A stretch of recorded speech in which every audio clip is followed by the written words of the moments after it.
Welcome to the White House, everybody. As I have already delivered my farewell address, I will try to be relatively brief. But I just want to get some folks together to pay tribute to somebody who's not only been by my side for the duration of this amazing journey, but somebody who has devoted his entire professional life to service to this country. The best Vice President America's ever had, Mr. Joe Biden.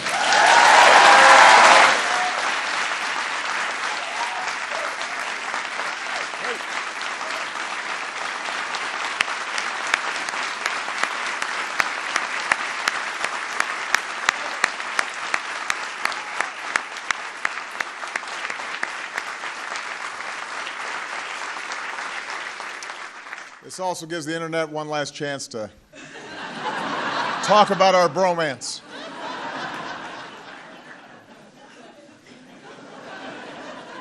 This has been quite a ride. It was 8.5 years ago that I chose Joe to be my vice president. There has not been a single moment since that time that I've doubted the wisdom of that decision. He was the best possible choice, not just for me, but for the American people. This is an extraordinary man with an extraordinary career in public service. This is somebody the people of Delaware sent to the Senate as quickly as they possibly could. Elected at age 29. For more than a dozen years apiece, he served as chair or ranking member of the Judiciary and Foreign Relations Committees. Domestically, he championed landmark legislation to make our communities safer, to protect our women from violence. Internationally, his wisdom and capacity to build relationships has shaped our nation's response to the fall of the Berlin Wall and the Iron Curtain, to counter terrorism, Iraq, Afghanistan. And for the past 8 years, he could not have been a more devoted or effective partner in the progress that we've made. He fought to make college more affordable and revitalize American manufacturing as the head of our middle-class task force. He suited up for our cancer moonshot, giving hope to millions of Americans touched by this disease. He led our efforts to combat gun violence, and he rooted out any possible misappropriations that might have occurred, and as a consequence, the Recovery Act worked as well as just about any large-scale stimulus project has ever worked in this country. He visited college after college and made friends with Lady Gaga for our It's On Us campaign against campus sexual assault.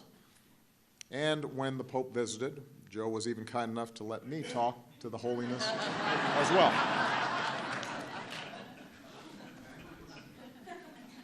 Behind the scenes, Joe's candid, honest counsel has made me a better president and a better commander-in-chief.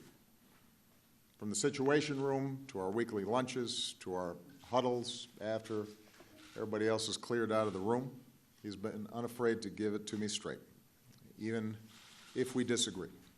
In fact, especially when we disagree.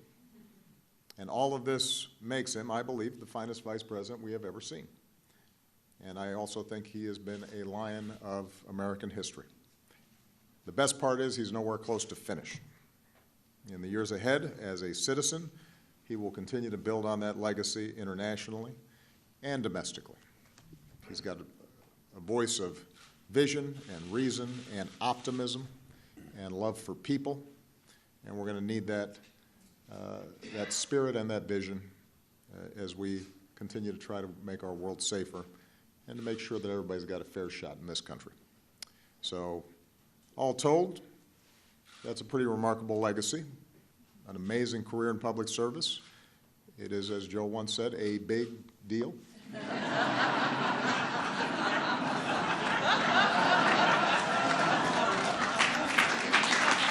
It is.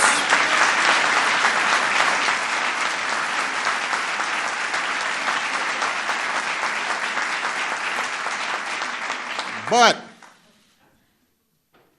we all know that on its own, his work, this list of accomplishments, the amazing resume, does not capture the full measure of Joe Biden. I have not mentioned Amtrak yet, or aviators, literally.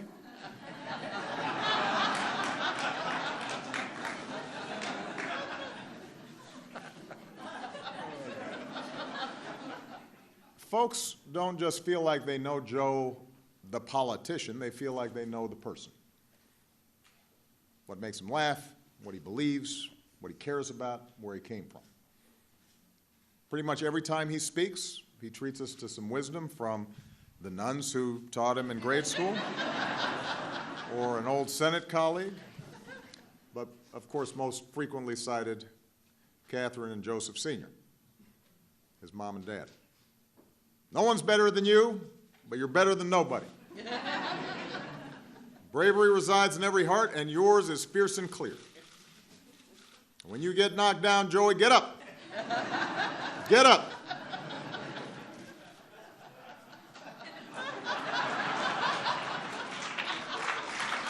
Get up.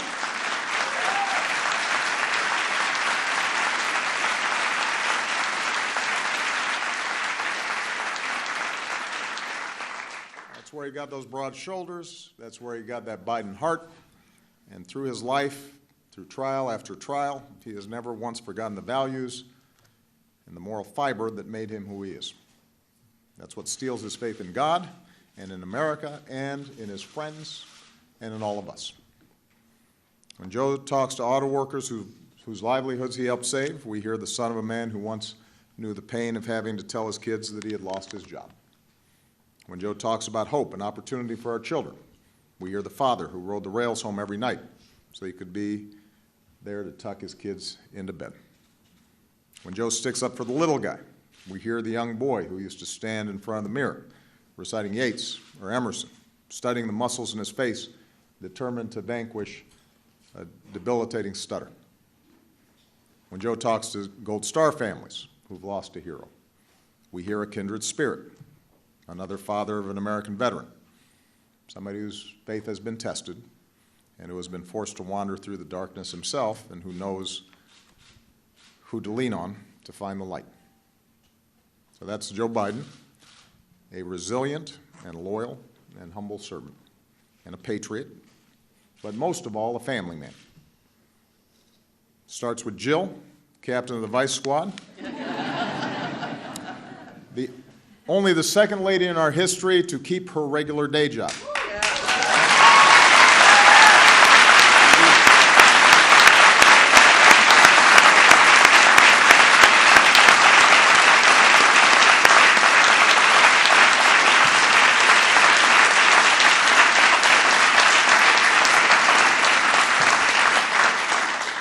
Jill says teaching isn't what she does, it's who she is. A few days after Joe and I were inaugurated in 2009, she was back in the classroom teaching.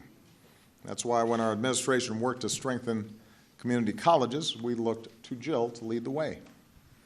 She's also traveled the world to boost education and empowerment for women. And as a Blue Star mom, her work with Michelle to honor our military families will go down in history as one of the most lasting and powerful efforts of this administration. Of course, like Joe, Jill's work is only part of the story. She just seems to walk this earth so lightly, spreads her joy so freely. And she reminds us that although we're in a serious business, we don't have to take ourselves too seriously. She's quick with a laugh or a practical joke, disguising herself as a server at a party she once hosted to liven the mood. Hunter and Ashley, who lived out that family creed of raising good families and looking out for the least of our brothers and sisters. Bo, who was watching over us with those broad shoulders and mighty heart himself, a man who left a beautiful legacy and inspired an entire nation. Naomi and Finn and Maisie and Natalie and little Hunter, grandchildren who are the light of Joe's eyes and gives him an excuse to bust out the squirt gun around the pool. This is the kind of family that built this country.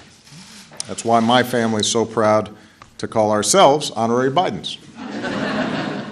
as Yeats put it, because I had to quote an Irish poet, and Seamus Heaney was taken.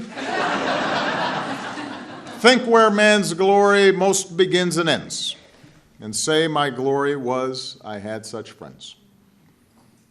Away from the camera, Jill and Michelle have each other's backs just as much as when they're out championing our troops. Our girls are close, best friends at school, inviting each other for vacations and sleepovers. Even though our terms are nearly over, one of the greatest gifts of these past 8 years is that we're forever bonded as a family. But, of course, I know that the Obamas are not the only ones who feel like they're part of the Biden clan, because Joe's heart has radiated around this room. You see it in the enduring friendships he's forged with folks of every stripe and background up on Capitol Hill. You see it in the way that his eyes light up when he finds somebody in a rope line from Scranton or just the tiniest towns in Delaware.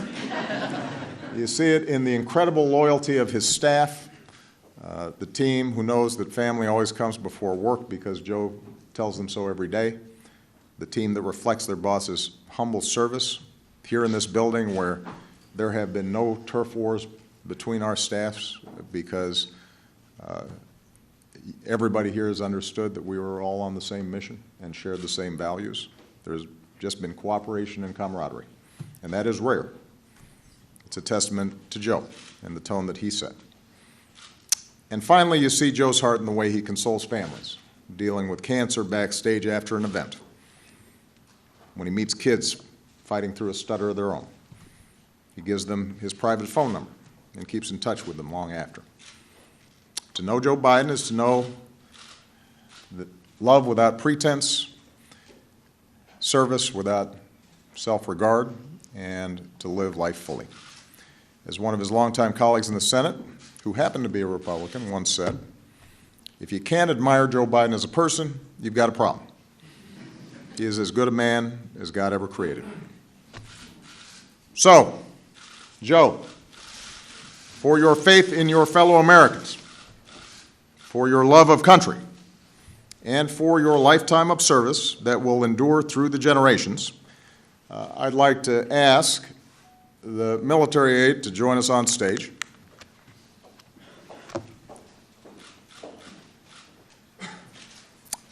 For the final time as president, I am pleased to award our nation's highest civilian honor, the Presidential Medal of Freedom.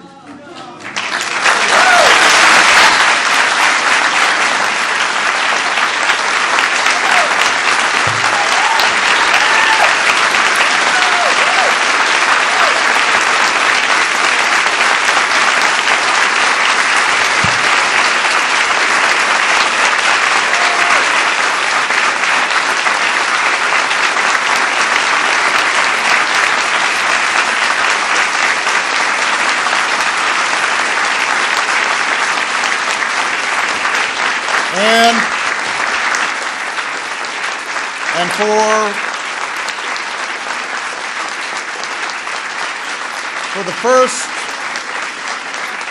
for the first and only time in my presidency, I will bestow this medal with an additional level of veneration, an honor my three most recent successors reserved for only three others, Pope John Paul II, President Ronald Reagan, and General Colin Powell.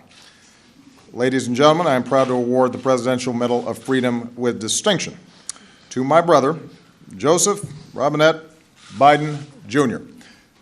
Will the aide please read the citation? Vice President Joseph R. Biden, Jr. In a career of public service spanning nearly half a century, Vice President Joseph R. Biden, Jr. has left his mark on almost every part of our nation, fighting for a stronger middle class, a fairer judicial system, and a smarter foreign policy, providing unyielding support for our troops, combating crime and violence against women, leading our quest to cure cancer, and safeguarding the landmark American Recovery and Reinvestment Act from corruption.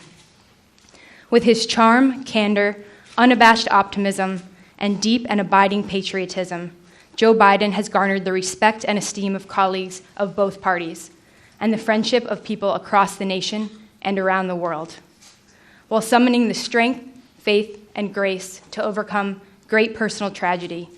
This son of Scranton, Claymont, and Wilmington has become one of the most consequential vice presidents in American history, an accolade that nonetheless rests firmly behind his legacy as husband, father, and grandfather. A grateful nation thanks Vice President Joseph R. Biden, Jr. for his lifetime of service on behalf of the United States of America.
President.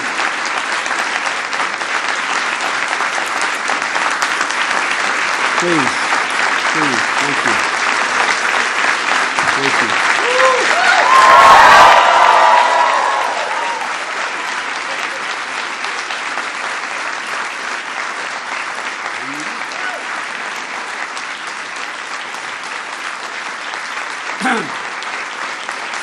Please. Thank you. Ricchetti, you're fired.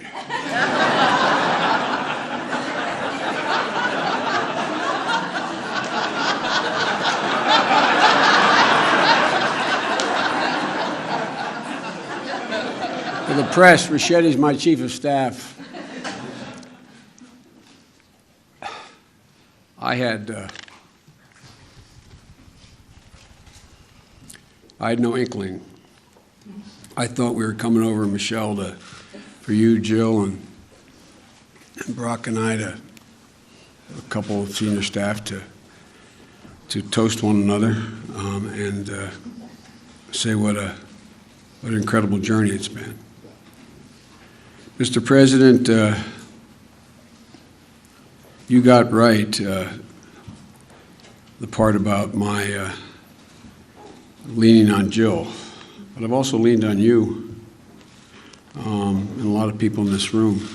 I look around the room and I see great friends like Ted Kaufman, who's been so much wisdom. Guys like Mel Monzak. I mean, I look around here and I'm startled. I keep seeing people I don't expect. Madam President, how are you? Mr. President, look at my new boss over there. But you know, I get a lot of credit I don't deserve, to state the obvious. Because I've always had somebody to lean on. From back that time in 1972, when the accident happened, I leaned on, and I mean this in a literal sense, Chris knows this, Dodd knows this, and Mel knows this, and Ted knows this. I leaned on my sons, Bo and Hunter. And I continue to lean on Hunter, who continues to, in a bizarre kind of way, raise me. I mean, I've leaned on them.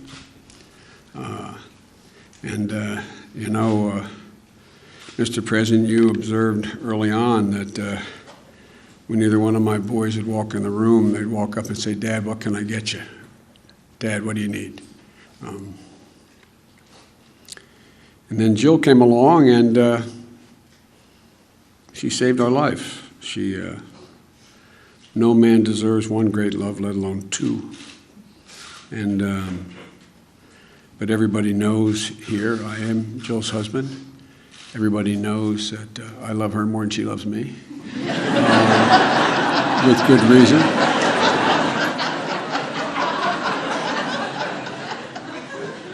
and she gave me the most precious gift, the love of my life, the life of my love, my daughter Ashley. And I've continued to lean on the family. President, you kidded me once. You heard that in the preparation for the two debates, vice presidential debates that I had, only had two, that Bo and Hunt would be the last people in the room, and Bo would say, "Look at me, Dad. Look at me. Remember. Remember home base. Remember." So, and the Secret Service can tell you, Mr. President, that Bo and Hunt and Ashley continue to have to corral me. We're at one of the national parks, and I was climbing up on top of a bridge to jump off the bridge with a bunch of young kids, and I hear my sons yelling, "Dad, get down, now!" And I just started laughing so hard I couldn't stop, and I said, I was just going to do a flip-off, full gainer off here. I said, "Dad, the Secret Service doesn't want you up there, Dad. Look at me, Dad." You know, so we've never figured out who the father is in this family. And, Mr. President, you know that with good reason, there is no power in the vice presidency. Matter of fact, I just did for Nancy Pelosi's daughters, you have readings of the Constitution. You probably did one for her. And they had me read the provisions relating to the vice presidency in the Constitution. And there is no inherent power, nor should there be. But Mr. President, you have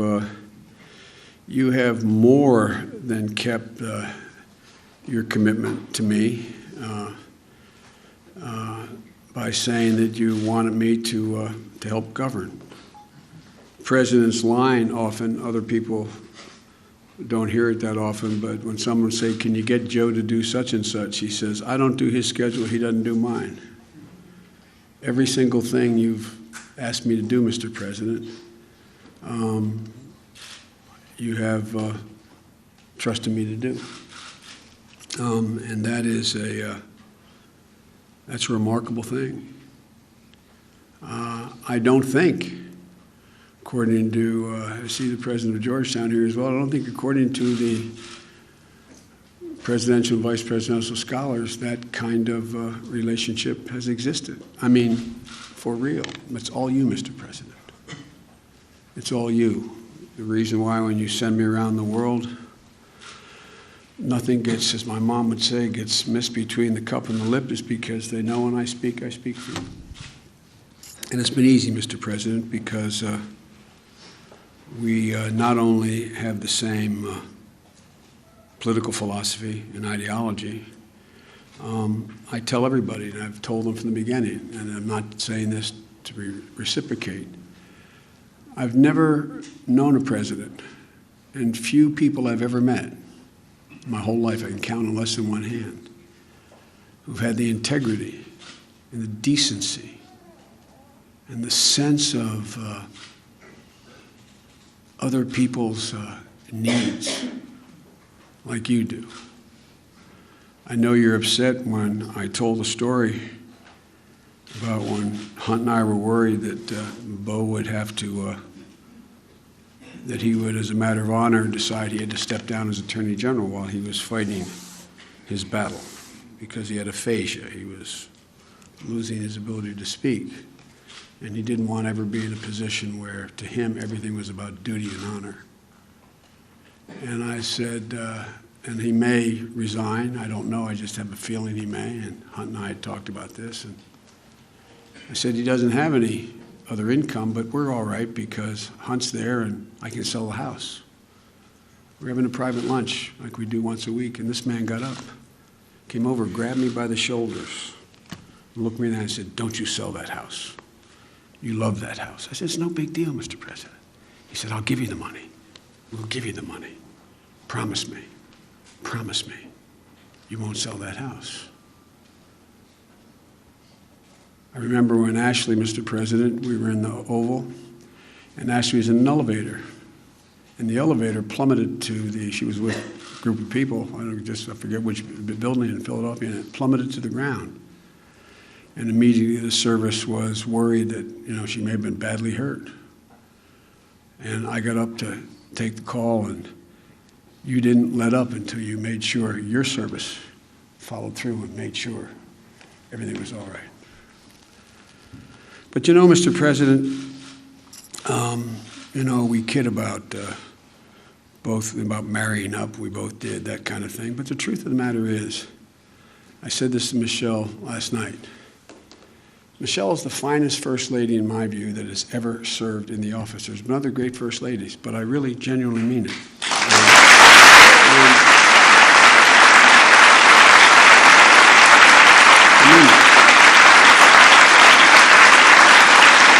I kid.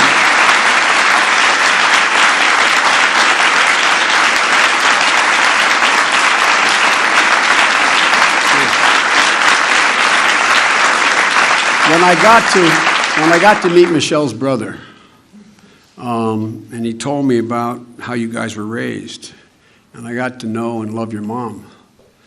If your mom 15 years older, she could have been my mom. I mean, literally, the way you were raised, the way we were raised, there wasn't any difference. And I knew that this decision to join you, which was the greatest honor of my life, was the right decision on the night we had to go and accept the nomination, the formal, to be nominated at the convention. And Finnegan, who's now 18 years old, was then 10 years old. And she came to me and she said, "Pop, is it okay if the room that we're in, Finnegan, Maisie, and Naomi, that we have the beds taken out?" And I said, "Why?" He said, "Maybe the Obama girls and your brother's children, maybe they would come down and all sleep together in sleeping bags." And I give you my word as a Biden. I knew when I left to go over to the convention, opened that door and saw them cuddle together, I knew this was the right decision. I knew it was the right decision. I really did. Because, Mr. President, the same value set. The same value set. Folks, I joke with my staff that I don't know why they pay them anything, because they get to advise me.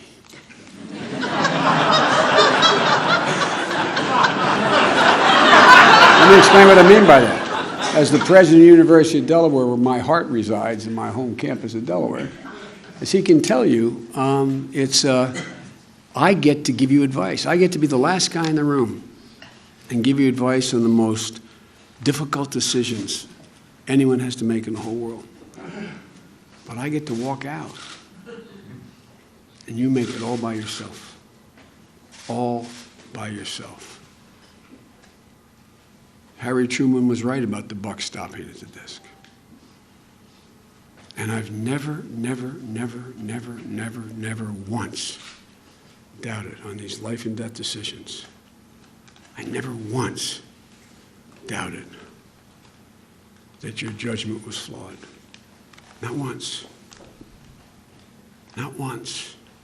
We've disagreed and we've argued and we've raised our voices to one another, which we made a deal we'd be completely open like brothers with one another. But Mr. President, I've watched you under intense fire. I will venture to say that no president in history has had as many novel crises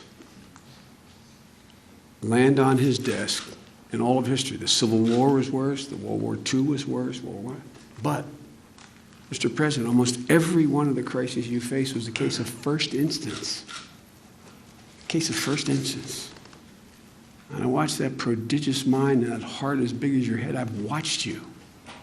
I've watched how you've acted.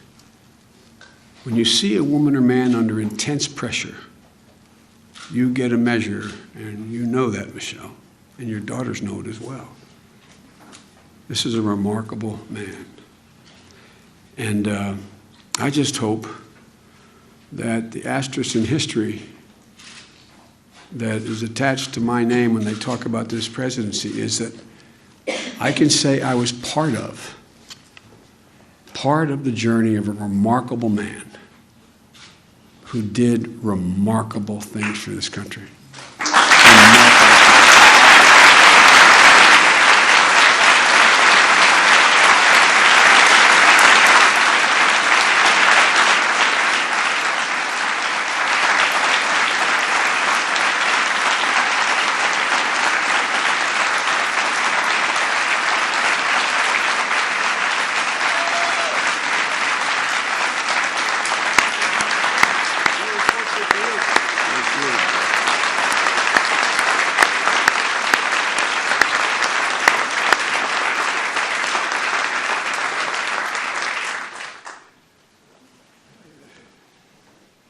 You know, I can't let a comment go by without quoting an Irish poet.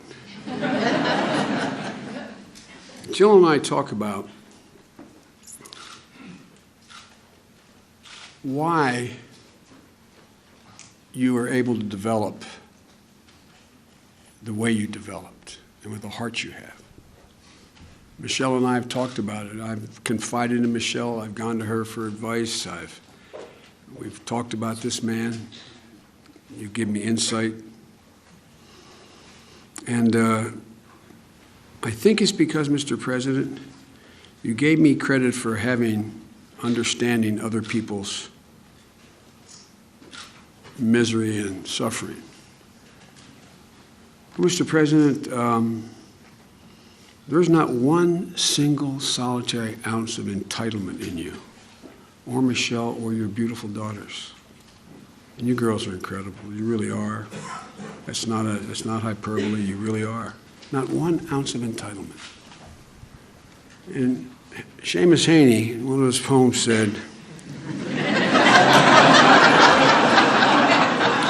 when you can find someone who says it better, use it. He said, "You carried your own burden, and very soon your symptoms of creeping privilege disappeared." You carried your own burdens, and very soon the creeping symptoms of privilege disappeared. Mr. President, you have sometimes been like a lone wolf, but you carried yourself in a way that's pretty remarkable. The history of the journey, your journey, is something people are going to write about in a long time.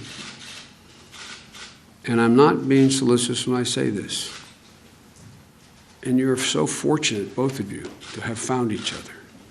Because all that grounding, all that you had, made this guy totally whole.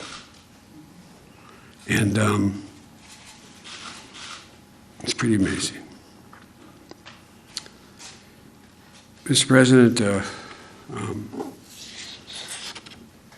this honor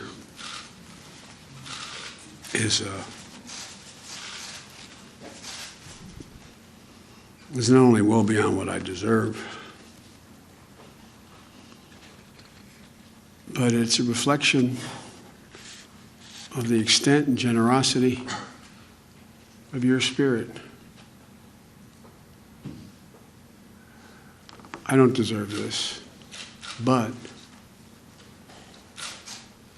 I know it came from the President's heart. There's a Talmudic saying that says, what comes from the heart enters the heart. Mr. President, you have creeped into our heart, you and your whole family, including Mom, and you occupy it. It's an amazing thing that happened. I knew how smart you were. I knew how honorable you were. I knew how decent you were from the couple years we worked in the Senate. And I knew what you were capable of. But I never fully expected that you'd occupy the Biden's heart, from Hunter, Ashley, my sister, all of us. All of us. And Mr. President,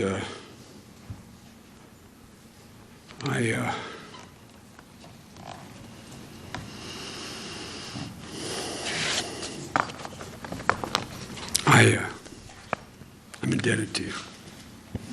I'm indebted to your friendship. I'm indebted to your family. And I'll tell you, I'll end on a humorous note. We're having lunches, and mostly, and it's whatever in either one of our minds. We talk about family an awful lot.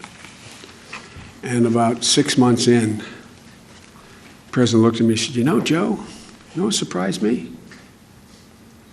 How we've become such good friends." And I said, "Surprised you?" But that is candid Obama. And it's real. And Mr. President, you know, as long as there's a breath in me, I'll be there for you. My whole family will be, and I know it is reciprocal. And I want to thank you all so very, very, very much. All of you for being here.